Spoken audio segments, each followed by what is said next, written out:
Comment votre chat peut aider à sauver la planète ou du moins ne pas empirer la crise climatique?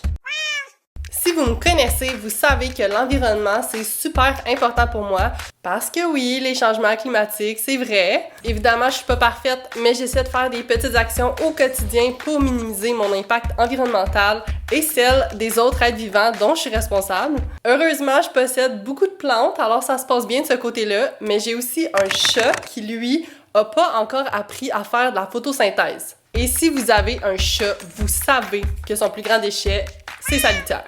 Je sais que ça peut être un drôle de sujet, mais je pense que vous n'êtes pas prêts de savoir à quel point la litière de chat a un gros impact environnemental. Et heureusement, il y a des solutions.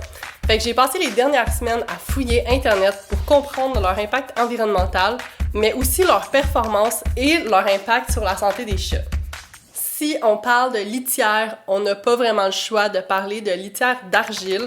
C'est les plus connus et les plus vendus sur le marché. Puis pourquoi? En grande partie parce que c'est le premier type de litière qui a été inventé. Mais c'est quoi le point positif d'utiliser ce type de litière? Premièrement, il est en vente partout. C'est pas très cher, c'est agglomérant, ça fait l'affaire. Du côté négatif, c'est super poussiéreux, ça graffine les planchers. Moi, c'est ce qui m'est arrivé quand j'ai acheté une litière en argile dans les débuts avec mon chat. Et c'est super lourd parce que c'est littéralement de la roche.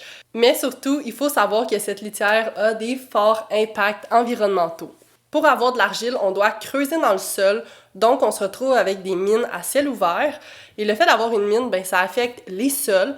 On dégrade souvent la surface de la terre. Souvent, on doit couper des arbres. Ça vient perturber la nature autour. Les activités de la mine perturbent la nappe phréatique et ça peut impacter les communautés tout autour. L'exploitation des mines produit aussi beaucoup de pollution dans l'air et c'est particulièrement nocif pour la santé des poumons des travailleurs. Et là, ensuite, quand l'argile est recueillie de terre, c'est pas fini parce qu'il faut la faire sécher. Alors ça aussi, c'est super polluant parce que pour la faire sécher, on a besoin de chaleur et souvent, on utilise du gaz ou du pétrole.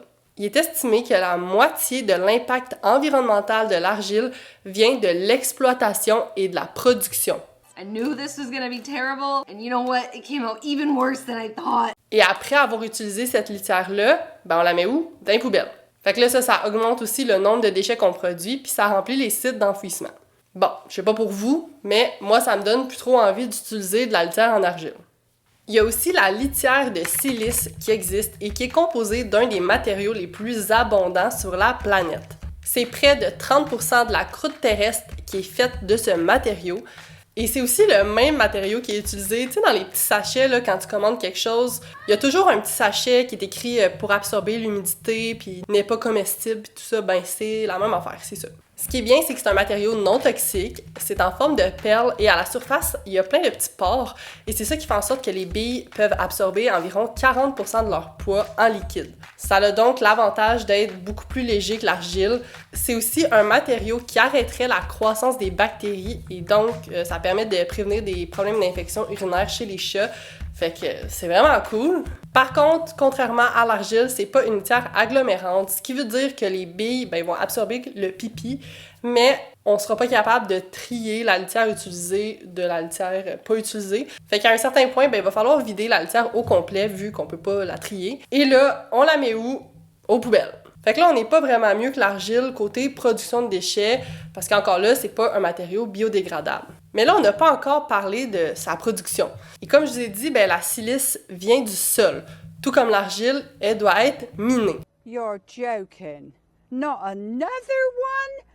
Oh, for God's sake. Fait côté production, elle vient principalement de la Chine et sa production dépend directement de la source électrique utilisée en Chine, soit le charbon. Donc, malgré que plusieurs entreprises essaient de la vendre comme litière écolo en disant que c'est une matière qui vient du sol, que quand elle retourne au sol, elle revient dans le fond dans son état dans la croûte terrestre, c'est pas tout à fait ça, parce qu'il est estimé que la production de gel de silice utilisé pour la litière émet jusqu'à 10 fois plus de CO2 que les autres types de litière. Fait qu'elle est plus polluante que celle en argile. Personnellement, ça me donne pas trop envie d'utiliser celle-là non plus. Mais là, on va arrêter de tourner autour du pot, puis je vais vous parler des litières biodégradables pour votre petit animal à quatre pattes. Si c'est biodégradable, ça devrait être correct, non? Fait qu'il existe des litières de granules de bois. Donc le bois, c'est naturel, c'est biodégradable. Alors ça, c'est bien. En plus, les granules collent pas aux pattes des chats, donc il n'y aura pas de la litière un peu partout autour et ça fait pas de poussière. Bon, personnellement, je l'ai jamais essayé, alors je peux pas vous dire mes impressions, mais je vais vous dire ce que j'ai retrouvé dans mes recherches. Elle est produite à partir de sciure de bois et elle a une bonne capacité d'absorption jusqu'à 4 fois plus que l'argile standard. C'est une litière qui est légère et ses granules sont assez grosses pour qu'un chat puisse pas les avaler puis causer des problèmes. Les granules qui contiennent du cèdre contiennent, là c'est un mot compliqué, des sesquiterpènes, je pense que je le prononce bien. C'est un agent antimicrobien et ça aide à tuer les parasites. Ça, c'est le fun. Donc là, ça semble être une bonne option. Par contre, évidemment, il y a des côtés négatifs. What? Oh, come on, man. Plusieurs chats aiment pas ce genre de litière parce qu'ils ressemblent pas vraiment à ce qui se trouve dans la nature. Ils peuvent pas vraiment camoufler leurs besoins, choses qu'ils font normalement en nature. Fait que là, ça peut faire en sorte qu'ils refusent d'utiliser la litière et qu'ils vont faire leurs besoins à l'extérieur du bac. Il y a certains chats aussi qui aiment pas l'odeur de pain qui est utilisée dans les granules. Il y en a même qui peuvent être allergiques. Aussi, il faut savoir que la litière est pas agglomérante, ce qui fait que le nettoyage, c'est un peu plus compliqué. Quand les granules sont imbibées, elles vont se défaire dans le bac. Fait que là, on se retrouve avec des granules et des copeaux de bois. Puis là, c'est un peu difficile à nettoyer. Et selon Protégez-vous, les litières de bois, c'est les moins performantes et les moins appréciées des chats. Et là, je vous ai dit que c'est fait à partir de sciure de bois. Eh bien, c'est souvent vendu comme étant fait à partir de déchets de l'industrie du bois. Et donc, c'est de la valorisation de déchets. Mais c'est peut-être pas exactement ça. En fait, j'ai trouvé dans mes recherches quelques articles de Radio-Canada qui disent que les entreprises de production de granulés de bois ne font pas qu'acheter le reste des forestières, ils obtiennent également de nombreux permis de coupe. Wait, what? Ce qui veut dire qu'elles vont aller couper des forêts pour faire ces granules-là. C'est moi ou c'est un peu contre-productif? Et il est estimé qu'environ 12% de tout ce qui est coupé en Colombie-Britannique, ça devient des granulés de bois. Bon, évidemment, c'est pas juste utilisé pour la litière, mais c'est quand même énorme, surtout quand on sait que la Colombie-Britannique, c'est le plus grand producteur de granulés de bois au monde. Ok gang, on perd pas espoir. I'm not giving up. Les prochaines que je vais vous parler sont beaucoup plus prometteuses. Il existe aussi des litières à base de maïs, et ce qui est bien avec ça, c'est que c'est des litières végétales hypoallergiques et qui préviennent les problèmes respiratoires. Si jamais un chat mange un peu de sa litière par erreur, il va quand même pouvoir le digérer. Un autre point fort, c'est le fait que c'est aussi une litière agglomérante, donc ça permet d'avoir une moins grande quantité à jeter. Mais personnellement, je l'ai essayé et je peux vous dire que quand tu essayes de manipuler la boule que ça crée, ça s'effrite un peu puis c'est difficile de tout bien ramasser. Donc ça, c'est un peu gossant. Puis là, ça fait à la longue qu'il y a plein de petits bouts qui restent dans la litière que t'es pas capable de ramasser puis ça se met un peu à sentir la pisse à la longue. Ça a aussi été rapporté que ce type de litière, ça peut être abrasif pour les coussinets, puis ça peut créer des problèmes de pododermatite, qui est une inflammation de la peau des coussinets. Et tantôt, je vous disais que si le chat en mange, ça va être digéré. C'est vrai pour une petite quantité, mais une plus grande quantité, ça pourrait bloquer ses intestins ou faire une indigestion.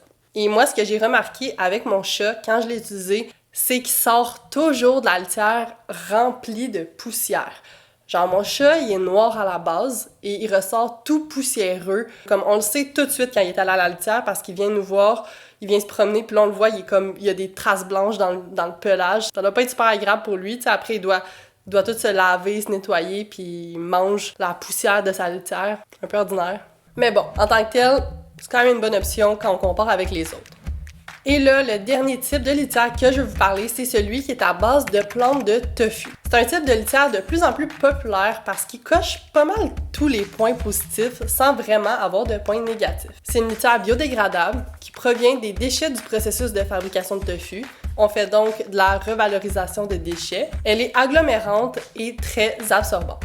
Il est estimé qu'on a besoin seulement de 8 livres de litière de tofu versus 24 livres de litière d'argile. Donc, c'est beaucoup plus léger et ça permet d'être utilisé sur une plus longue période. Pour les chats, la forme de la litière est agréable pour ses pattes et ses coussinets. La taille des morceaux fait qu'il ne devrait pas vraiment y avoir de litière qui sort du bac. Elle fait aussi pas de poussière. Sérieusement, j'y croyais pas tant et je l'ai utilisé et je vous jure, pas de poussière, je comprends pas. Pour vrai, je doutais vraiment que ça allait pas faire de poussière. J'étais comme, On dirait que je comprends pas comment ça n'en fera pas, tu sais. Toutes les litières que j'ai utilisées font de la poussière.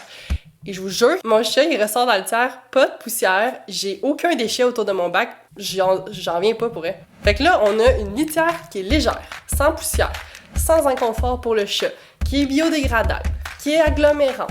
Qu'est-ce qu'on peut demander de plus? De pas avoir d'odeur? Ben, c'est justement ce que l'entreprise québécoise EcoCat propose.